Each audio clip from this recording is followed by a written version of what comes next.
Opinion টাইমসে আপনাদের সকলকে স্বাগত। আমি এআই সাহেব রয়েছি আপনাদের সাথে। দিনে দুপুরে কার্যত রণক্ষেত্রের চেহারা নিল বেলেঘাটা। মঙ্গলবার দুপুরে ৩৫ নম্বর ওয়ার্ডের অন্তর্গত বেলেঘাটা মেন রোডে এই ঘটনা ঘটে। নির্বাচন কমিশন এবছরও বয়স্ক এবং বিশেষ চাহিদাসম্পন্ন ভোটারদের বাড়িতে গিয়ে ভোট গ্রহণের সিদ্ধান্ত নিয়েছে। সেই মতো এদিন বেলেঘাটার ৩৫ নম্বর ওয়ার্ডে এক বৃদ্ধ এবং একজন বিশেষ চাহিদাসম্পন্ন যুবকের বাড়িতে গিয়ে ভোট গ্রহণ করার কথা ছিল।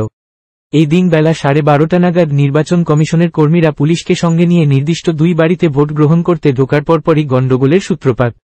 স্থানীয় বাসিন্দারা জানিয়েছেন, নির্বাচন কমিশনের কর্মীরা আসার কিছুক্ষণ পরেই ঘটনাস্থলে আসেন বিজেপি কর্মীরা। তাদের অধিকাংশই এলাকার কর্মী নন বলে অভিযোগ। তারা এলাকায় ঢোকার চেষ্টা করলে তৃণমূল কর্মী সমর্থকেরা বাধা দেন। বিজেপি ভোট প্রভাবিত করার চেষ্টা করছে, এই অভিযোগ তুলে পাল্টা বিক্ষোভ দেখাতে শুরু করেন তৃণমূল কর্মীরা। দুপক্ষের কর্মীরা পাল্টা স্লোগান দিতে থাকেন। এর মধ্যেই ঘটনাস্থলে চলে আসেন উত্তর কলকাতার বিজেপি প্রার্থী তাপস রায়।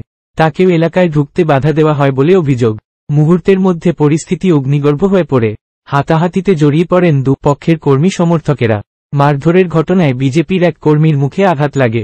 তৃণমূলের ৩ মহিলা কর্মীও আহত হয়েছেন বলে পাল্টা দাবি উঠেছে। পরিস্থিতি সামলাতে পুলিশ পৌঁছলে তাদেরও বেগ পেতে হয়। তৃণমূল ও বিজেপি দুপক্ষই একে অন্যের বিরুদ্ধে অভিযোগ তুলেছে। যদিও রাস্তায় দু দলের সংঘর্ষ রণক্ষেত্রের চেহারা নিলেও দুই ভোটারের ভোট নির্বিঘ্নেই নেওয়া গিয়েছে বলে জানা গিয়েছে।